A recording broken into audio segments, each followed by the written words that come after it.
Assalamualaikum puan dan tuan. Anda berjumpa kembali dengan saya Profesor Suteki di channel yang radikal, ramah, terdidik, dan berakal. Puan dan tuan dijamin tidak akan merugi mengikuti channel ini, maka jangan lupa untuk subscribe, like, comment, and share. Nah, saudara sekalian, untuk nanti memasuki hukum progresif, saya mencoba untuk memikirkan persoalan ini, dan ini mindset kita harus diubah. Jadi Anda tidak boleh hanya berpikir hanya dari sisi IQ, ya, hanya sisi IQ atau EQ, ya, intellectual quotient atau di emotional quotient, tetapi Anda harus sudah memasuki wilayah namanya spiritual quotient. Mampu enggak? Mau enggak Anda? Gitu. Itu dulu kita tuntut dari awal, pemikiran ini, brain Anda. Dan ini nggak bisa hanya persoalan brain, tapi nanti akan masuk ke persoalan emotion dan juga persoalan yang lebih penting adalah spiritual quotient. Ya gampangnya ketika Anda melihat sesuatu, tentu dasar Anda adalah aspek spiritual manusia. Apa itu? Misalnya persoalan kebenaran, keadilan, tidak merugikan orang lain. Kalau dalam bahasa Thomas Ulpianus itu ya, itu dikatakan ada honeste vivere alterum non laedere sum quique triburi. Ini sudah pembicaraan tentang spiritual. Ya, jujurlah dalam hidup itu tidak merugikan orang lain, dan yang ketiga memberikan orang lain apa yang menjadi haknya. Nah, jadi kita ingin membangun atau memasuki wilayah hukum progresif itu harus kita ubah dulu mengenai cara berpikir kita, ya, kecerdasan yang kita pakai adalah spiritual quotient. Itu nanti akan berakibat pada apa? Pada cara misalnya kita melakukan rule breaking. Salah satu cara kita melakukan rule breaking itu adalah kita menggunakan kecerdasan spiritual. Untuk apa? Not rule bonded, tidak terkekang, tidak terpenjara oleh cara-cara lama, bahkan bisa kita katakan oleh peraturan perundang-undangan misalnya. Ketika cara lama dan peraturan perundang-undangan ini justru diterapkan menimbulkan ketidakadilan. Ini not rule bondedness. Wah, ini bukan hanya persoalan akal dan juga emosi, tapi ini bisa melibatkan persoalan spiritual. Nah, kemudian kita juga harus berpikir secara spiritual quotient itu bersifat meaning giving, ya, contextualizing, transformative intelligence. Nah, ini cara-cara kita berpikir. Kemudian juga mendorong untuk berpikir kreatif, kedalaman pandangan yang penuh dan juga intuitif. Ya, persoalan intuitif ini juga penting sekali. Tidak hanya persoalan rasio, dan itu nanti akan sesuai dengan misalnya kita menggunakan bukan lagi di era yang modern, tapi sudah post modern. Kemudian ini aspek transendental, saya kira bisa dipahami sendiri bagaimana kita berpikir itu juga secara wider dan juga extraordinary. Kalau berpikirnya hanya ordinary saja, kembali ke S1 saja.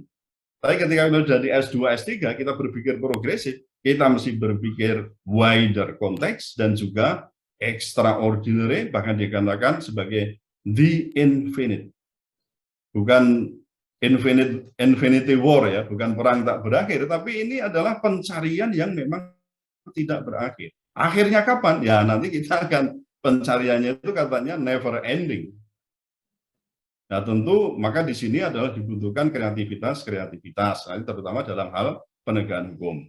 Kemudian yang keenam adalah mengerti secara utuh, holistik, ya, membawa kita kepada suatu scientific understanding yang tidak terbatas atau kita katakan infinite dan melampaui perilaku molekul dan sel-sel saraf yang terbatas. Ini kan cara-cara spiritual quotient itu macam begitu, saudara-saudara. Tapi ini harus kita bekali dulu ya diri kita dengan pemikiran spiritual quotient ini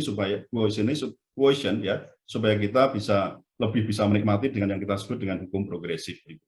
Nah, dalam berpikir SQ, ya, orang tidak hanya melakukan rule making, maksud saya, ya, seperti yang diajarkan oleh neural track, ya.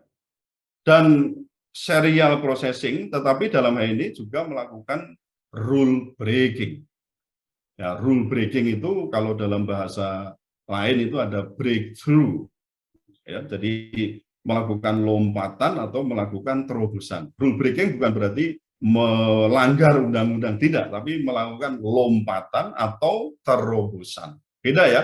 Jadi menabrak, melanggar itu beda dengan melompat atau memutar, ya, dengan atau menerobos. Terobosan yang sama maksudnya adalah karena apa? Kita mempunyai kreativitas dalam berpikir atau dalam melakukan tindakan itu melalui, ya, modal kita di sini ada critical thinking.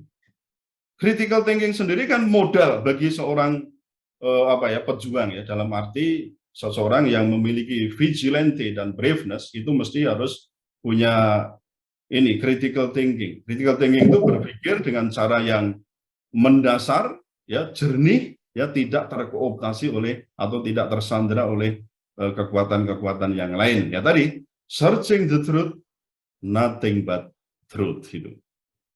Nah, bagaimana akibatnya terhadap keilmuan kita? Maka ya kita berpikir tentang ilmu hukum juga tidak boleh hanya berpikir perkembangan ilmu hukum yang misalnya kita berhenti pada orthodox jurisprudence. Tidak bisa. Kita mesti terus, ya, melaju dengan perkembangan yang memang terjadi. Apakah itu di sociological jurisprudence, di socio-legal studies, ataupun juga di sociology of law. Sehingga ketika kita menghadapi fakta-fakta yang ada di lapangan ini, kita berusaha untuk bagaimana mengembangkan ilmu hukum berpadu dengan sains yang lain, ya, sehingga yang kita miliki itu jauh lebih luas, jauh lebih bisa untuk dipakai melakukan penyelesaian perkara-perkara hukum. Kalau tadi kita bicara tentang penegakan hukum itu sendiri. Ini sekilas mengenai yang tadi saya sampaikan itu, bahwa yang tiga itu, ya, setelah orthodox jurisprudence itu adalah sebagai perkembangan yang menurut saya adalah progresif. Dan ketiganya itu yaitu sociological jurisprudence, socio-legal studies, dan sociology of law itu kita sebut sebagai law and society theories. Nah, nanti bukunya juga sudah saya bikin ini, Bang Markus, ya. Ada satu buku yang saya bikin, nah, judulnya Hukum dan Masyarakat. Banyak yang sudah saya kupas ini, termasuk hukum progresif saya masukkan ada di sini. Karena saya melihat juga kedekatan dari sisi sociological jurisprudence, socio-legal studies, dan juga sociology of law itu memang sangat erat sekali.